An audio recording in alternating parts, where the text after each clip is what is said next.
Ruth was a woman from Moab, a country to the east of the Dead Sea. Her people did not worship the God of Israel. They had their own gods, like Chemosh. She lived a simple life, likely expecting to marry a Moabite man and raise a family in her homeland. But her life changed when a family from Bethlehem in Judah arrived in Moab. They were escaping a severe famine in their own land. The man's name was Elimelech, his wife was Naomi, and they had 2 sons, Mahlon and Chilion. They settled in Moab as foreigners, trying to build a new life until the famine at home ended. As time passed, the 2 sons needed wives. Instead of returning to Judah to find Israelite women, they married locals. Mahlon married Ruth, and Chilion married another Moabite woman named Orpah. For Ruth, this marriage brought her into a new family with different customs and a different faith. She learned about their God, the God of Abraham, Isaac, and Jacob. She lived with her husband, Mahlon, and her new Israelite family for about 10 years. This was a period of stability for her, a decade spent as a wife, learning the ways of her husband's people while still living in the familiar surroundings of her own country. She likely felt secure, with a husband and a family structure to rely on. She had a mother-in-law, Naomi, who came to care for her deeply. Her daily life was shaped by these 2 cultures mixing in one household. But this time of peace and relative comfort was not destined to last. A series of tragedies was about to strike the family, leaving Ruth to face choices that would define the rest of her life and seal her place in history. If you enjoy learning about the real lives of biblical characters, please subscribe to our channel. Let me know in the comments what time it is where you're watching. Your interaction helps this video reach and bless more people. The 10 years Ruth spent married to Mahlon were marked by profound loss. Not long after the family settled in Moab, Naomi's husband Elimelech died. This was the first blow, leaving Naomi a widow in a foreign land. Ruth would have shared in the family's grief, comforting her mother-in-law and adjusting to a household without its patriarch. Despite this sadness, she continued her life with her husband Mahlon and her sister-in-law Orpah, who was married to Chilion. They formed a small, close-knit family of immigrants. Ruth's daily routine would have been typical for a woman of that time, managing the household, preparing food, and maintaining the family bonds. She observed Naomi's faith and her customs, which were different from the Moabite traditions she grew up with. Then tragedy struck again, this time more directly. Both Mahlon and Chilion died. The Bible doesn't say how, only that they were gone. Suddenly the home was filled with the silence of 3 widows. Ruth was now a widow, with no children to carry on her husband's name. The future she had built for a decade was gone. She was left with her mother-in-law, Naomi, and her sister-in-law, Orpah, also a widow. The grief in their home must have been immense. For Ruth, the pain was personal. She had lost her husband, the man who connected her to this Israelite family. She was a Moabitess, and now her link to the people of Judah was broken. She saw Naomi's deep bitterness and sorrow. Naomi had lost her husband and both of her sons. All her hopes for a future in Moab were gone. The 3 women were alone, without male providers or protectors, a very vulnerable position in their society. They had to figure out what to do next. The news that changed everything came from Judah. Naomi heard that the famine in her homeland had finally ended. The Lord had provided food for his people. With nothing left for her in Moab, Naomi decided to return to Bethlehem. It was her home, the place where she had roots and a wider family, even if her immediate family was gone. She prepared for the long journey, and her 2 daughters-in-law, Ruth and Orpah, started to go with her. But as they walked along the road, Naomi stopped. She turned to Ruth and Orpah and told them to go back. She urged them to return to their own mothers' homes, where they might find new husbands and new lives among their own people. She prayed that the Lord would show them kindness, just as they had shown kindness to her and to her dead sons. Her words were full of sadness. She felt she had nothing more to offer them. The 3 women wept together. It was a moment of deep, shared grief. Both Ruth and Orpah initially insisted they would go with her to her people, but Naomi was persistent. She argued that there was no future for them with her. She had no more sons for them to marry, and she was too old to have any more. She felt that her life was bitter because the Lord's hand was against her.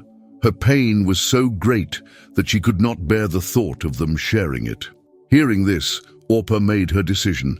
She kissed her mother-in-law goodbye, turned around, and began the walk back to her family and her gods in Moab. It was a logical, understandable choice. But Ruth did not move. She clung to Naomi, refusing to leave her side. Naomi saw that Ruth was still with her and tried one last time to persuade her. "Look," she said, "your sister-in-law is going back to her people and her gods. Go back with her." It was a final test of Ruth's resolve. She was being offered a clear path back to everything she had ever known, her country, her culture, and her family. In Moab, she was a native. In Judah, she would be a foreigner, a Moabitess, and likely viewed with suspicion. She was also choosing a life of poverty with an old, bitter woman over the chance of finding a new husband and security at home. But Ruth's decision was already made. It was not based on logic or convenience, but on love and loyalty. She gave Naomi her answer, a powerful declaration that has been remembered for thousands of years. As recorded in Ruth 1:16-17, she said, "Don't urge me to leave you or to turn back from you. Where you go, I will go, and where you stay, I will stay. Your people will be my people, and your God my God. Where you die, I will die, and there I will be buried." With these words, Ruth was doing more than just promising to stay with Naomi. She was completely severing her ties with her past. She was abandoning her nation, her culture, and most importantly, the gods of Moab. She was choosing to adopt Naomi's people as her own, and in a radical act of faith, choosing to worship the God of Israel. Her loyalty to Naomi was so complete that it extended beyond life into death. She was committing herself fully to a new identity. Naomi, seeing that Ruth was determined to go with her, said no more. The two women continued their journey together, walking toward Bethlehem. When Naomi and Ruth finally arrived in Bethlehem, it was the beginning of the barley harvest. The whole town was stirred because of them. The women of the town recognized Naomi after her long absence and asked, "Can this be Naomi?" But she was no longer the same woman who had left. The years in Moab had been hard, filled with loss. She told them, "Don't call me Naomi, call me Mara, because the Almighty has made my life very bitter. I went away full, but the Lord has brought me back empty." Her pain was evident to everyone. For Ruth, this arrival was a difficult experience. She was a stranger in a strange land. She stood silently beside her mother-in-law, hearing the whispers and seeing the curious stares. They called her Ruth the Moabitess. Her identity as a foreigner was the first thing people noticed. In that time and place, Moabites were often seen as outsiders and enemies of Israel. She had left her home, and now she was in a new place where she didn't belong. They were poor, with no husband or son to provide for them. They had no home of their own and no source of income. Their future was completely uncertain. Ruth felt the full weight of their situation. She saw Naomi's despair and knew that their survival depended on finding food. She had made a promise to stay with Naomi, and now she had to find a way to honor that promise in a practical way. Despite the hardship and the feeling of being an outsider, Ruth did not complain or show regret for her decision. She was ready to work. She would have to be humble and courageous to provide for herself and the woman she now called her mother. If this story is speaking to your heart, don't forget to subscribe to the channel and tell me from which city you're watching. Ruth quickly understood that they needed a plan to get food. She didn't wait for someone to help them. She took the initiative. She went to Naomi and said, "Let me go to the fields and pick up the leftover grain behind anyone in whose eyes I find favor." According to the law of Moses, landowners were not to harvest the very edges of their fields or gather every last stalk of grain. This was a provision for the poor and the foreigner, allowing them to gather or glean what was left. As a poor foreigner, Ruth qualified. Naomi gave her permission, telling her to go. Ruth went out and began to work in a field, following behind the harvesters and gathering the stalks of barley they left behind. The work was hard and repetitive, done under the hot sun. It was also humbling. She was dependent on the generosity of the field owner and the kindness of the workers. The Bible says she happened to be working in a field belonging to a man named Boaz, who was a relative of Naomi's late husband Elimelech. When Boaz came from Bethlehem to inspect his fields, he noticed Ruth. He asked his foreman who she was, and the foreman replied, "She is the Moabite who came back from Moab with Naomi." He explained that she had asked for permission to glean and had been working tirelessly all day. Boaz approached Ruth directly. He spoke to her with kindness and respect. He told her not to go and glean in any other field, but to stay there with his female workers. He also instructed his men not to bother her and told her she could drink from the water jars his workers had filled. Ruth was overwhelmed by his kindness. She bowed down with her face to the ground and asked him why she had found such favor in his eyes, since she was a foreigner. Boaz replied that he had been told all about what she had done for her mother-in-law since the death of her husband, how she had left her father and mother and her homeland and had come to live with a people she did not know before. He blessed her, saying, "May the Lord repay you for what you have done." For the first time since arriving in Bethlehem, Ruth was shown acceptance and protection. She felt a sense of relief and hope. That evening, Ruth returned to Naomi with a large amount of barley she had gleaned, much more than anyone would have expected. When Naomi saw how much grain Ruth had brought back and heard about the man who had been so kind to her, she was filled with renewed hope. Ruth told her, "The name of the man I worked with today is Boaz." Hearing that name, Naomi realized that God had not forgotten them. She explained to Ruth, "That man is our close relative. He is one of our kinsman redeemers."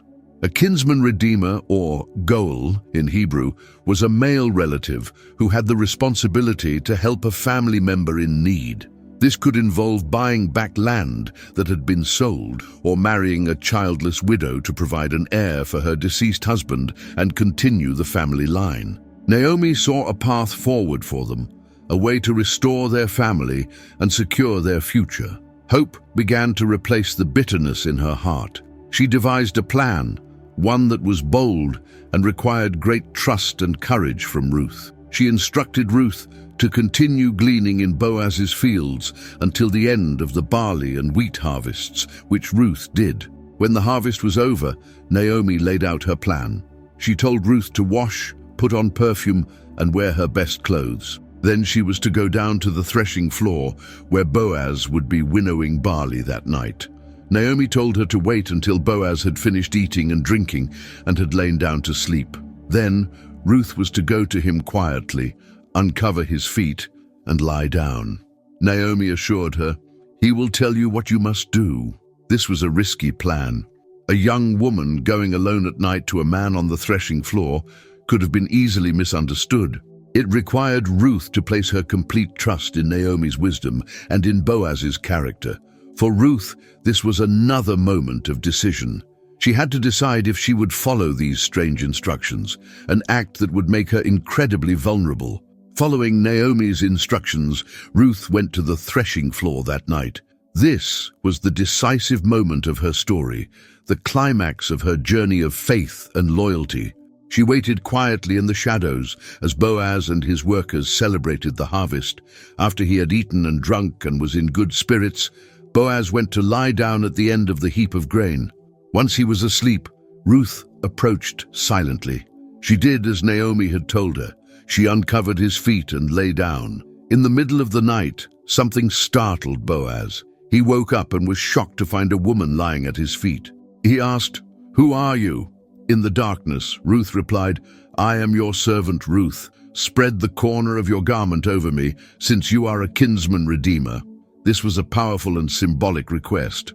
By asking him to spread his cloak over her, She was asking for his protection and, in effect, proposing marriage. She was appealing to him to fulfill his duty as a kinsman redeemer for her and for Naomi's family.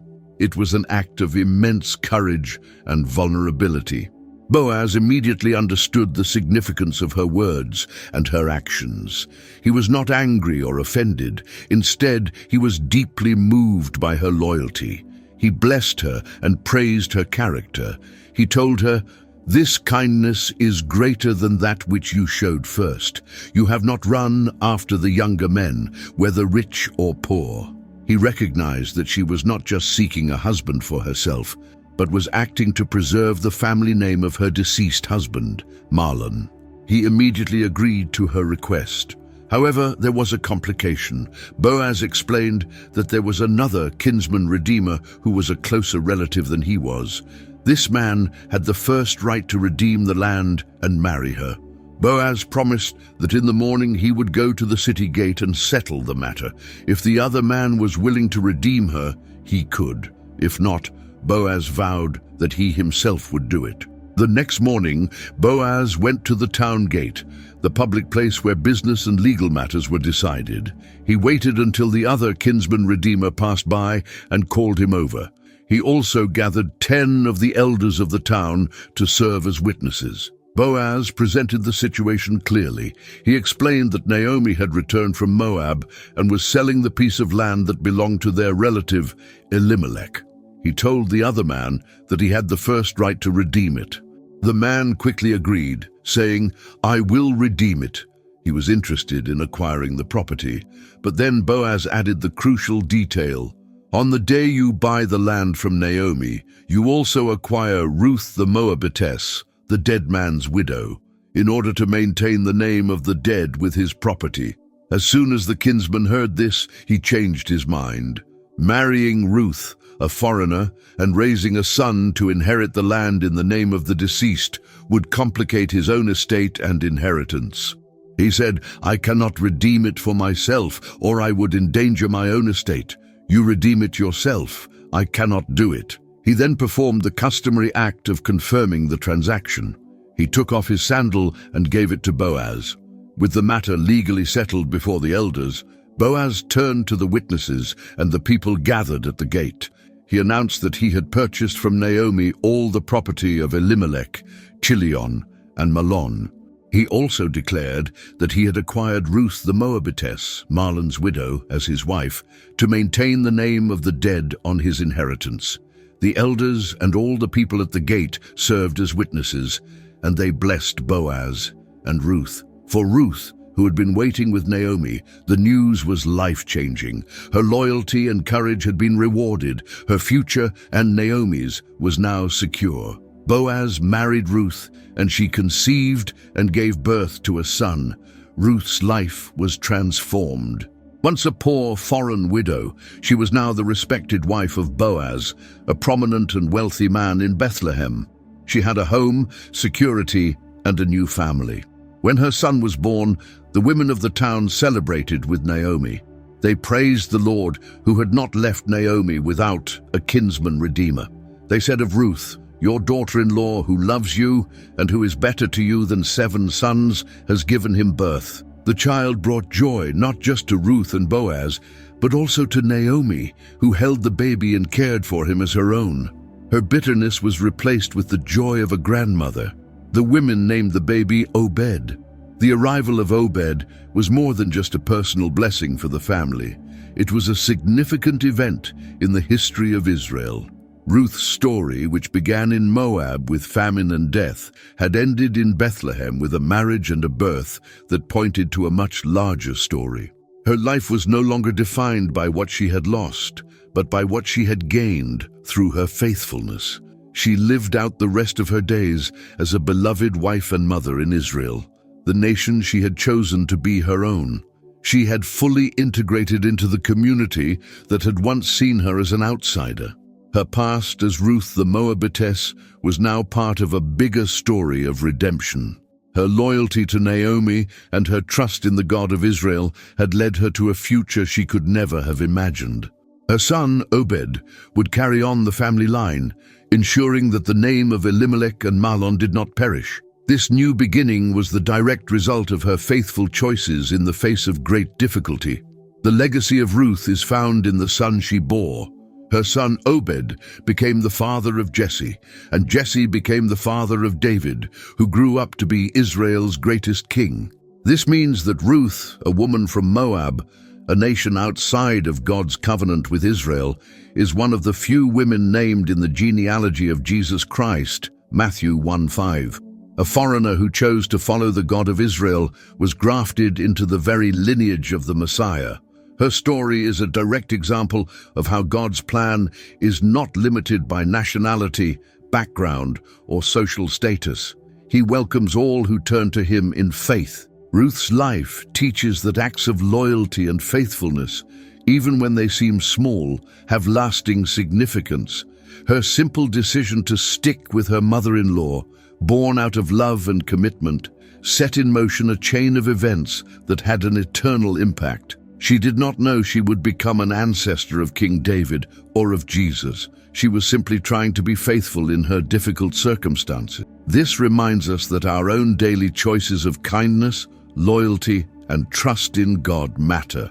We may not see the full impact of our actions, but God uses the faithfulness of ordinary people to accomplish his extraordinary purposes. Ruth's story shows that no one is too insignificant or too much of an outsider to be used by God. If this story has inspired you, please leave a comment, give it a like, and share it with others who might be blessed by it.